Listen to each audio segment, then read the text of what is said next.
اللہ رب العزت ارشاد فرماتا ہے، اے حبیب تم سے پوچھتے ہیں کہ ان کے لیے کیا حلال ہوا، تم فرما دو کہ حلال کی گئیں تمہارے لیے پاک چیزیں اور ان شکاری جانوروں کا شکار جنہیں تم نے شکار پر دوڑاتے ہوئے شکار کرنا سکھا دیا ہے، تم انہیں وہ سکھاتے ہو جس کی اللہ نے تمہیں تعلیم دی ہے، تو اس میں سے کھاؤ جو وہ شکار کر کے تمہارے لیے روک دیں، اور شکاری جانور کو چھوڑتے وقت اس پر اللہ کا نام لو اور اللہ سے ڈرتے رہو، بے شک اللہ بہت جلد حساب لینے والا ہے۔ اس آیت کریمہ سے پہلے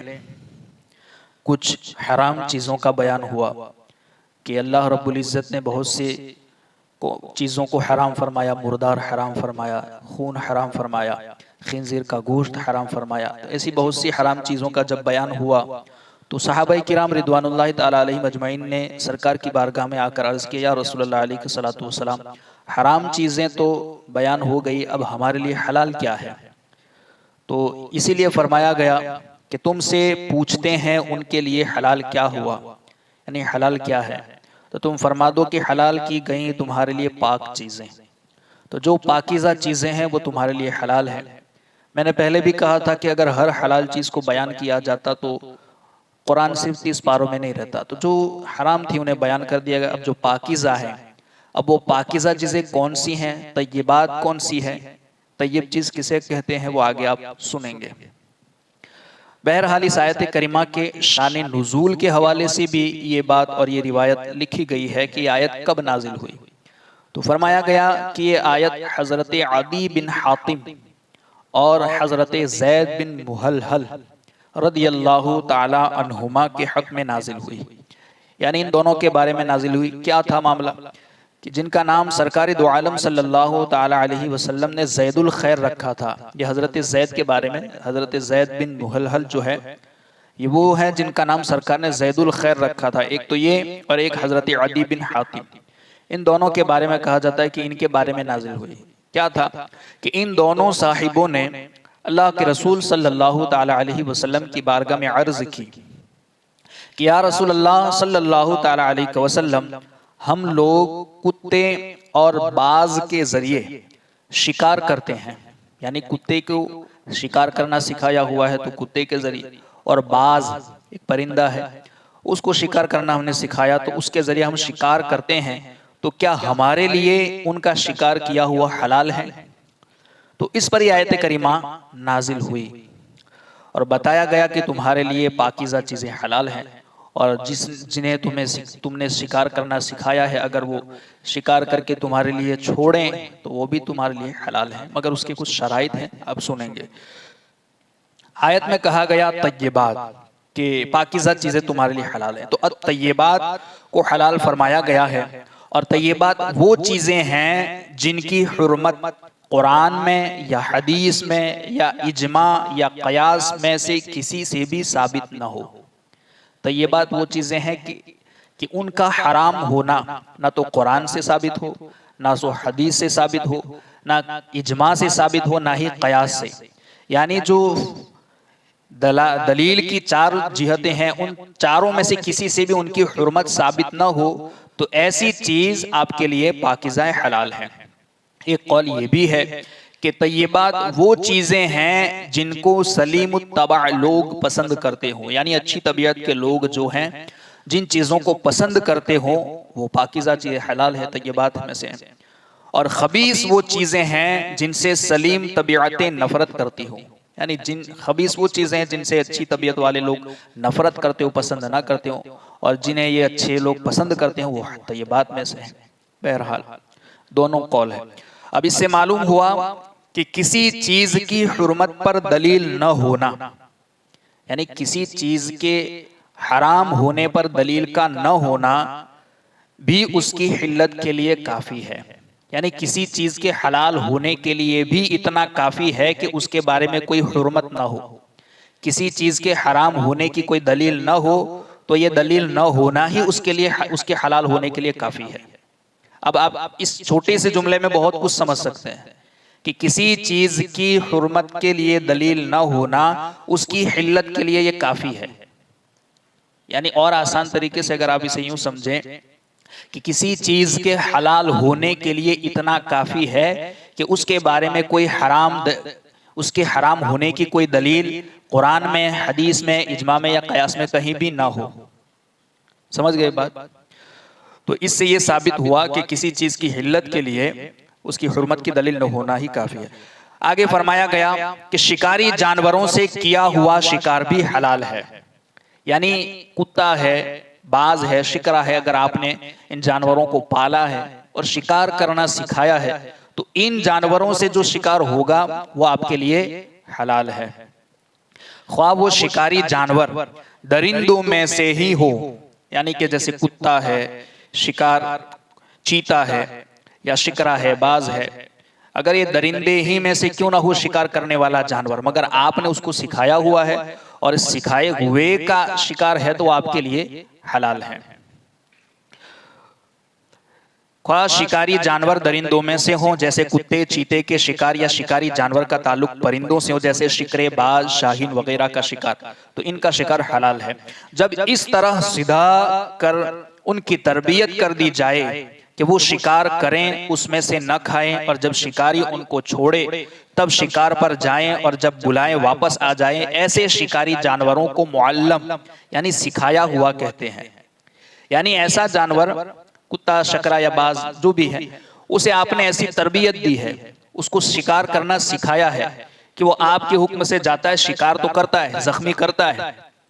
مگر اس میں سے کھاتا نہیں ہے، وہ آپ کے لیے چھوڑ دیتا ہے. تو ایسا شکار کیا ہوا اور ایسے جانور سے شکار کیا ہوا جس کو سکھایا گیا ہو، وہ شکار آپ کے لیے حلال ہے، آپ کھا سکتے ہیں. اگرچہ وہ کتے ہی سے کیوں نہ ہو، مگر آپ نے اس کو سکھایا ہے تو اس کا شکار بھی آپ کھا سکتے ہیں. یہی اس میں کہا گیا کہ شکاری سے جو شکار کیا جاتا ہے اور وہ شکاری جانور آپ کا سدھارا ہوا، یعنی کہ آپ نے سکھایا ہوا ہو، آپ کا معلم ہو. یعنی تمہارے سدھائے ہوئے شکاری کتے، یعنی جس کو تم نے سکھایا ہے، یا جانور جب شکار کر کے لائیں اس میں سے خود کچھ نہ کھائیں تو اگرچہ جانور مر گیا ہو تب بھی حلال ہے. یعنی شکاری آپ کا سکھایا ہوا جو جانور ہے وہ شکار کرنے کے لیے گیا، مثال کے طور پر آپ کا پالتو کتا جس کو آپ نے شکار کرنا سکھایا ہے، وہ شکار کرنے کے لیے گیا اور جس جانور کا اس نے شکار کیا، آپ کے جانے سے پہلے ہی وہ جانور اس کے شکار کرنے سے مر گیا، تو اگرچہ وہ مر گیا پھر بھی وہ آپ کے لیے حلال ہے، تب بھی وہ حلال ہے. اگر کتے نے کچھ کھا لیا ہو تو حرام ہے. ہاں، شکار کیا اور اس کے بعد پھر اس نے اس میں سے کچھ کھا لیا تو پھر وہ آپ کے لیے حرام ہے کہ یہ اس نے اپنے لیے شکار کیا، تمہارے لیے نہیں. اگر اس نے شکار کیا اور اس میں سے کھایا نہیں بلکہ تمہارے لیے چھوڑ دیا تو پھر یہ شکار آپ کے لیے حلال ہے. مگر اس میں سے اس نے کھا لیا تو گویا ایسا ہوا کہ یہ شکار اس نے اپنے لیے کیا، تمہارے لیے نہیں کیا، تو وہ کھانا آپ کے لیے حرام ہے. آیت کا خلاصہ یہ ہے، آیت سے جو معلوم ہوتا ہے اس کا خلاصہ یہ ہے کہ جس شخص نے کتا یا شکرا وغیرہ کوئی شکاری جانور شکار پر چھوڑا، یعنی شکار کرنے کے لیے چھوڑا، تو اس کا شکار چند شرطوں سے حلال ہے. اب اس کا شکار کیا ہوا جو شکار ہے وہ ان شرائط میں سے کی وجہ سے حلال ہے. کیا؟ نمبر 1، یہ شرطوں کا ہونا ضروری ہے کہ شکاری جانور مسلمان کا ہو یا کتابی کا ہو، مسلمان کا یا کتابی کا ہو اور سکھایا ہوا ہو. 3 چیزیں اس میں ہیں، یا تو وہ جانور مسلمان کا ہو، کسی کافر کا جانور ہوگا تو جائز حلال نہیں ہوگا، مسلمان کا ہو یا کتابی، یعنی جو آسمانی کتاب پر علم رکھتے ہیں جیسے یہود و نصارہ یا جو اس زمانے میں کتابی مانے جاتے ہیں تو ان کا ہو. اور تیسری شرط ہے کہ وہ جانور سکھایا ہوا ہو، اسے شکار کرنا سکھایا گیا ہو. تو مسلمان کا ہو یا کتابی کا ہو اور اسے شکار کرنا سکھایا گیا ہو، ایسے جانور کا شکار حلال ہے. دوسری شرط کہ اس نے شکار کو زخم لگا کر مارا ہو، ایسا نہیں کہ وہ شکار کرنے کے لیے گیا اور اس کے خوف سے ہی وہ جانور مر گیا، تو شکار کیے بغیر ہی مر گیا، زخم سے نہیں مرا، تو ایسا جانور حلال نہیں ہے. تو شکاری جانور نے اسے زخم لگا کر مارا ہو اس شکار کو. تیسری شرط ہے کہ شکاری جانور بسم اللہ اللہ اکبر کہہ کر چھوڑا گیا ہو، یعنی جس جانور کو آپ نے شکار کرنے کے لیے بھیجا ہے یا چھوڑا ہے اسے بسم اللہ اللہ اکبر کہہ کر کے چھوڑا ہو، پھر اس نے جا کر کے شکار کیا ہو، زخم لگایا ہو، پھر مرا ہو، تو وہ شکار آپ کے لیے حلال ہے. مگر وہ جانور کسی مسلمان کا ہو یا کتابی کا ہو. دوسری شرط کہ اس جانور کو شکار کرنا سکھایا گیا ہو. تیسری شرط کہ اس کو بسم اللہ اللہ اکبر کہہ کر کے بھیجا گیا ہو. چوتھا کہ اس نے اس جانور کو زخم لگا کر مارا ہو. چوتھی شرط یہ ہے کہ اگر شکاری کے پاس شکار زندہ پہنچا ہو، شکاری کے پاس وہ شکار کر کے لایا مگر ابھی وہ جو شکار کیا ہوا جو بھی ہے پرندہ ہے یا جانور ہے وہ ابھی زندہ ہے، اس کے پاس زندہ پہنچا ہو تو اس کو بسم اللہ اللہ اکبر کہہ کر ذبح کرے. اگر ان شرطوں میں سے کوئی شرط نہ پائی گئی، یہ جو شرطیں گنوائی گئی کہ جانور جو ہے شکاری وہ مسلمان کا ہو یا کتابی کا ہو یا سکھایا ہوا ہو، دوسرا کہ اس نے شکار کو زخم کر کے مارا ہو، تیسرا کہ شکاری جانور کو بسم اللہ اللہ اکبر کہہ کر چھوڑا ہو، چوتھا کہ جو جانور وہ شکار کر کے لایا اگر زندہ ہے تو اس کو بسم اللہ اللہ اکبر کہہ کر ذبح کیا ہو. اگر ان میں سے کوئی شرط ایک بھی اگر نہیں پائی گئی تو حلال نہ ہوگا. مثلا اگر شکاری جانور معلم نہ ہو، یعنی کہ اسے سکھایا نہ گیا ہو کہ شکار کیسے کرنا ہے، اگرچہ وہ کسی مسلمان کا ہو مگر شکار کرنا سکھایا نہیں گیا ہے تو اس کا شکار بھی حلال نہیں ہے. اس نے زخم نہ کیا ہو، یعنی کہ اس نے زخم نہ لگایا ہو، ویسے ہی جانور مر گیا ہو تو وہ بھی حلال نہیں ہے. یا شکار پر چھوڑتے وقت جان بوجھ کر بسم اللہ اللہ اکبر نہ پڑا ہو، بسم اللہ اللہ اکبر نہ پڑا ہو تب بھی وہ حلال نہیں ہوگا. یا شکار زندہ پہنچا ہو اور اس کو ذبح نہ کیا ہو، یا معلم یعنی کہ سکھائے ہوئے جانور کے ساتھ غیر معلم، یعنی کہ آپ نے ایک اپنا جانور جس کو شکار کرنا سکھایا ہے اس کو بھیجا اور اس نے شکار کیا، اب اس کے ساتھ اس کے شکار کرنے کے ساتھ کوئی دوسرا ایسا جانور جس کو شکار کرنا سکھایا نہیں گیا ہے وہ شامل ہو گیا تو ایسا شکار بھی آپ کے لیے حلال نہیں ہوگا. یعنی کہ معلم سکھائے ہوئے جانور کے ساتھ جو نہ سکھایا ہوا جانور وہ بھی شکار میں شریک ہو گیا ہو، یا ایسا شکاری جانور شریک ہو گیا ہو جس کو چھوڑتے وقت بسم اللہ اللہ اکبر نہ پڑا ہو، یا وہ شکاری جانور کسی مجوسی یا کافر کا ہو، ان سب صورتوں میں وہ شکار حرام ہے، اس کا کھانا حلال نہیں ہوگا. جو شرطیں بتائی گئی ہے ان شرطوں کا بیان کرنا ضروری ہے کہ بسم اللہ اللہ اکبر کہہ کر اسے چھوڑا ہو، وہ شکار کسی جانور جو ہے وہ مسلمان کا ہو، تیسرا کہ اسے سکھایا گیا ہو، چوتھا کہ اس نے شکار کو زخم دے کر مارا ہو. یہ ساری چیزیں ہو تب شکار حلال ہے، ورنہ اس میں سے اگر کوئی بھی نہیں پائی گئی ایک شرط بھی تو پھر حلال نہیں ہوگا. شکار کے دوسرے طریقے بھی رائج ہے، جیسے کہ تیر مار کر شکار کرنا. آج کل بندوق سے بھی شکار کیے جاتے ہیں تو اس کا بھی حکم سن لے کہ تیر سے شکار کرنے کا بھی یہی حکم ہے. یعنی کہ اگر تیر مارتے وقت ہمیں بسم اللہ اللہ اکبر کہہ کر تیر چھوڑنا چاہیے. تو اگر تیر سے شکار کرنے کا بھی یہی حکم ہے کہ اگر بسم اللہ اللہ اکبر کہہ کر تیر مارا اور اس سے شکار مجروح یعنی کہ زخمی ہو کر مر گیا تو یہ شکار حلال ہے. اور اگر نہ مرا ہو تو دوبارہ اس کو بسم اللہ اللہ اکبر پڑھ کر ذبح کریں، اور اگر اس پر بسم اللہ اللہ اکبر نہ پڑی یا تیر کا زخم اس کو نہ لگا یا زندہ پانے کے بعد اس کو ذبح نہ کیا، ان سب صورتوں میں پھر وہ شکار حرام ہوگا.